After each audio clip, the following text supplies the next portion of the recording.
Au XIXe siècle, la radio profite admirablement bien du foisonnement artistique de l'époque et fabrique les premières idoles. Beethoven, Bizet, Schumann, Victor Hugo. Les carcasses se sont aussi penchées sur l'éveil des techniques qui favoriseront la révolution industrielle. La radio récupère en effet la plupart des inventions à son profit. Au XIXe siècle, tous les postes de radio se font compétition pour être les premiers sur les lieux de l'événement. Dans 99% des cas, l'événement est une nouvelle invention. Ici la radio du 19e siècle, GNID. GNID et ses postes affiliés présentent la soirée des inventions.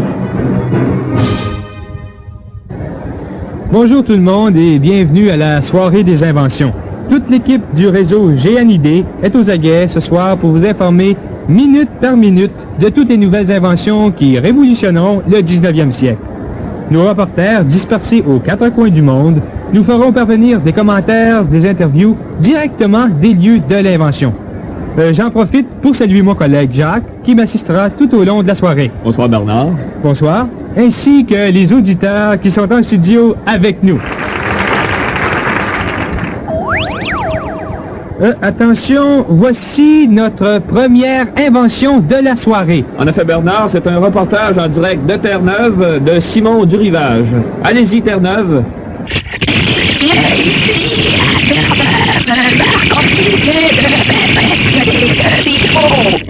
On vous entend mal, Simon. Qu'est-ce que vous dites?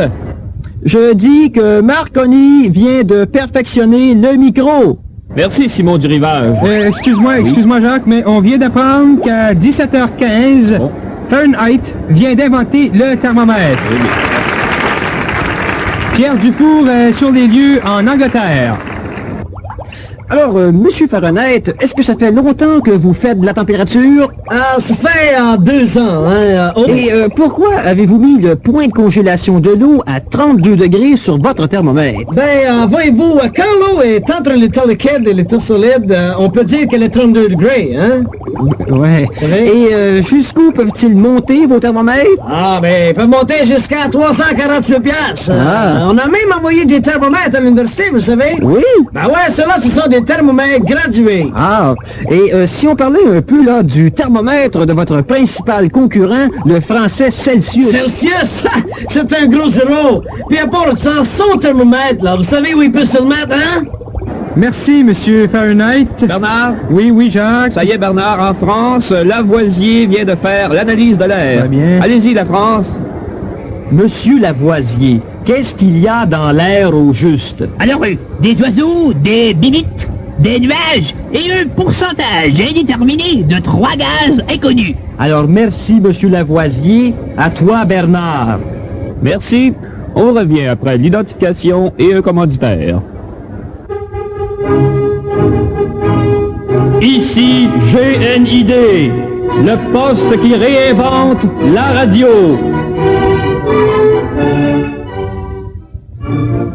Johann et Richard Strauss vous invitent à l'ouverture de leur nouvelle valsothèque, le Beau Danube Blues. Venez danser au son des valses les plus modernes du 19e siècle. Venez écouter les plus récents succès des Strauss Brothers, interprétés pour vous par Stéphane Vienne et son orchestre. C'est un rendez-vous, venez comme vous êtes, en robe longue et tuxedo, à la valsothèque, le Beau Danube Blues. Salut les Chopins. Nous voici de retour à la soirée des inventions. Et comme je... Oui, c'est maintenant confirmé. Un Suisse vient d'inventer la montre étanche, car d'après les biologistes, nous forme 80% du corps humain. Alors, Je m'excuse, Bernard, mais voici Guy Ferrangle de la Nouvelle-Angleterre, avec un reportage sur Benjamin Franklin. Très bien. Monsieur Franklin, quelle est votre plus récente invention? C'est un cerf-volant électrique. Oui, mais là, les éclairs... Eh bien, le danger des éclairs est plus ou moins négligeable. Ce qu'il faut surveiller, ce sont les millefeuilles. Hein? Désolé de vous couper, Guy Ferrangle, mais vous entendez les applaudissements du public en studio ici? Eh bien, c'est parce que James Watt vient d'inventer la machine à vapeur. Il est en ce moment avec Jean-Maurice Bouilly. Alors, Jean-Maurice? Monsieur Watt, la machine à vapeur intéresse-t-elle les industriels? What? J'ai dit, la machine à vapeur intéresse-t-elle les industriels? Bien sûr, les industriels ont sauté tout de suite sur ma machine. Pour révolutionner les lignes de production? Non. Les ouvriers arrivent à l'heure. Merci, Monsieur Watt, mais nous devons céder l'antenne à Alexandre Dumas, au port de Londres, où vient d'être lancé le premier navire entièrement construit en fer. À toi, Alexandre. Merci, Jean-Maurice. Alors, Monsieur Wilson, vous êtes l'inventeur de ce nouveau type de navire? On le fait, oui. Monsieur Wilson, on se pose des questions. Est-ce qu'il y a des dangers à naviguer avec un bateau en fer comme celui-ci? Ben, disons tout de suite que les can openers, les ouvre-boîtes sont interdites à bord parce que c'est trop dangereux, mais n'empêche que les navires en fer, c'est l'avenir. Ah, j'espère bien pour vous. Et qu'est-ce que vous transportez comme premier chargement? On transporte du bois pour les chantiers navals. Ah. Alors, merci, Monsieur Wilson. Ici Alexandre Dumas du navire Le Géritol. Alors, Jacques, si on récapitulait les plus récentes inventions là pour les tests. Oui, Bernard. Alors, en Amérique, il y a Henry Ford. Oui, Henry Ford qui vient d'inventer la rouille. Très bien. Je vous rappelle que nous avons du public ici en studio, ce qui explique les applaudissements. En effet, ce n'est pas nous. On continue avec les inventions. Nous avons ici Newton, qui a reçu une brique sur la tête et qui vient de découvrir la commotion cérébrale. Très bien. Jacques. C'est maintenant officiel, Bernard, l'inventeur du du râteau. Bon. Il vient de créer un nouveau pansement pour les fractures du nez. Bon, c'est très bien. Et on a aussi Parmentier, Oui. mieux connu sous le nom du roi de la patate, mais ce serait un dossier plutôt long à éplucher. En effet, Jacques, en effet. Alors, un commercial et on vous revient. En avez-vous assez de conduire ainsi?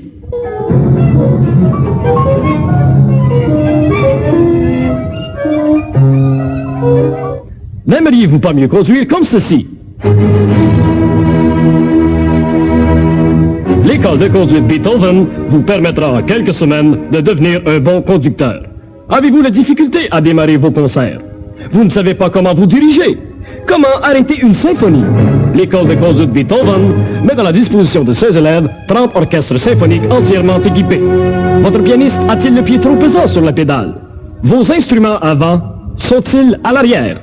Une foule de détails qui ne vous échapperont plus lorsque vous serez diplômé de l'école de conduite Ludwig Otto van Beethoven. Chez Beethoven, on connaît la musique.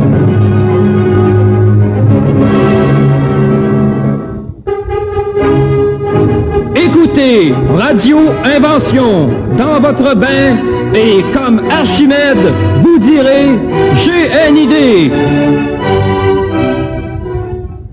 Alors, nous voici de retour dans notre salle des données. Oui. Il y a tout d'abord ici l'inventeur de l'autobus scolaire qui accuse l'inventeur de la locomotive de vouloir détruire son invention.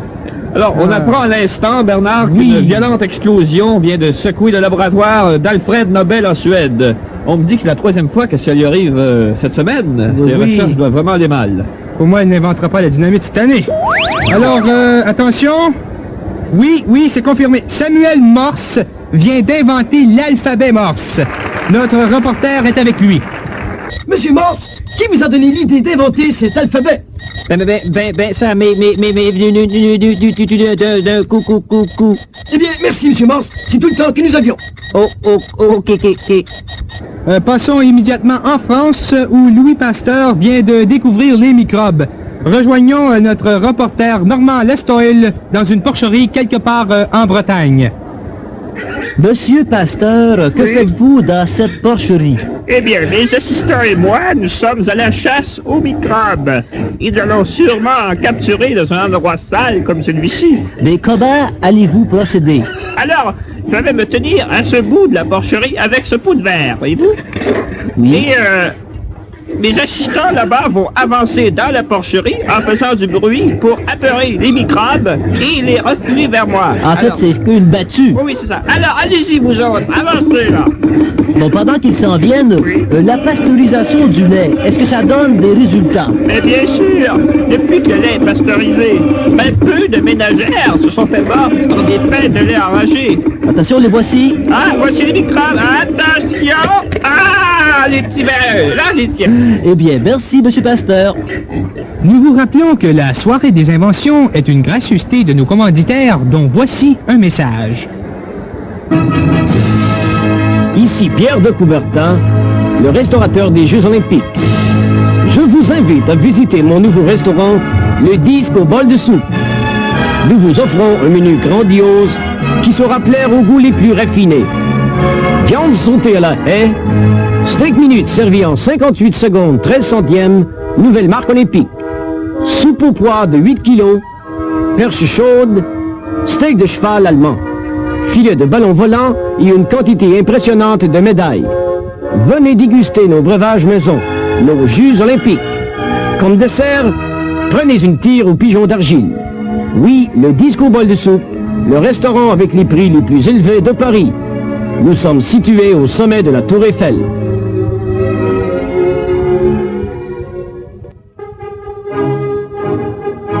Pasteur peut vous vacciner contre la rage, mais personne ne pourra vous inoculer contre GNID.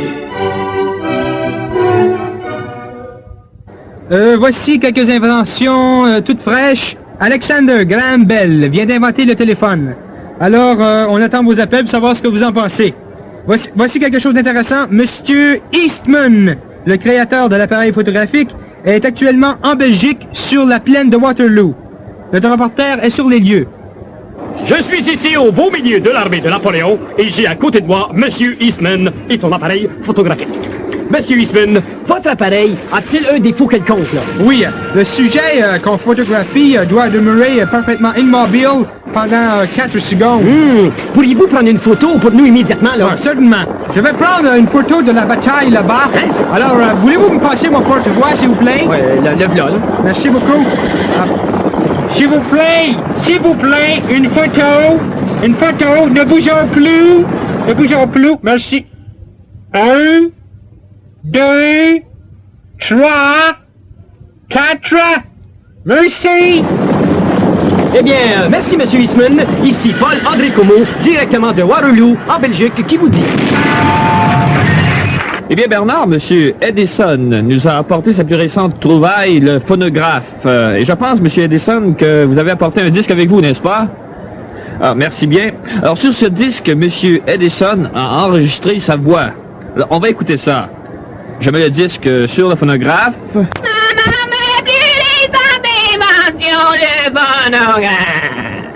Alors, Monsieur Edison, c'est formidable. Quelle qualité! Quelle fidélité ce disque! Mais comment est-ce que vous avez fait, là?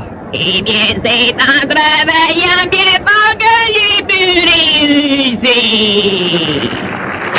Merci, Monsieur Edison.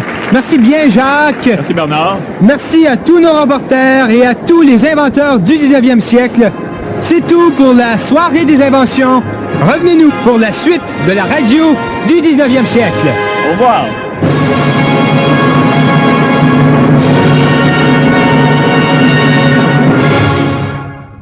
L'histoire de la radio se poursuit dans quelques instants. De retour aux carcasses et à la radio du 19e siècle. Ici Lamartine. Un soir, t'en souviens-t-il, nous voguions en silence. On entendait au loin que le bruit de... GNID, la radio du 19e siècle. Confrontation 1877 dans l'Europe occidentale. Ici Weston McQuaid qui vous souhaite la bienvenue à Confrontation 1877, duel demi-finale, série A, mettant aux prises le duc Damien contre l'excellent comte de Nerval. Notre analyste est Paul Arriviste. Alors Paul, que pensez des deux opposants ce soir? Eh bien, le duc Damien a tué en quart de finale le baron von Schrapnel d'une balle bien placée à la tête, tandis que le comte de Nerval préfère viser droit au cœur de ses adversaires. Eh bien, ce sera sûrement une confrontation intéressante. Ah oui. Les opposants sont déjà dos à dos avec chacun leur pistolet. L'arbitre explique les règlements, ils font 5 pas, se retournent et tirent. Et voilà le signal. Voilà les 5 pas réglementaires. Il se retourne. Et le duc Damien qui s'écroule. Est-il mort? Oui. Et le comte de Nerval passe donc en finale de la série A. Paul, ton analyse pendant qu'on regarde la séquence au ralenti. Ah, c'était mon choix. On revoit le signal de l'arbitre. Les deux opposants s'éloignent bien et là, on voit le duc Damier qui tente de déjouer le comte de Nerval en se retournant vivement. Mais le comte de Nerval ne se fait pas prendre et tire le premier. Un tir très précis qui n'a donné aucune chance au duc Damier. Là, on voit la balle qui déjoue complètement le duc et qui pénètre profondément dans la cage thoracique dans un angle fermé. Ah là, il s'est fait avoir. Et là, on voit l'expression déçue du duc qui se laisse tomber, là, mortellement blessé, là. Eh bien, merci, Paul Larriviste. C'est plaisir. Ici Weston McWade, qui vous rappelle que le comte de Nerval passe en finale de la Série A et qui vous donne rendez-vous au prochain duel de confrontation 1877 dans l'Europe occidentale.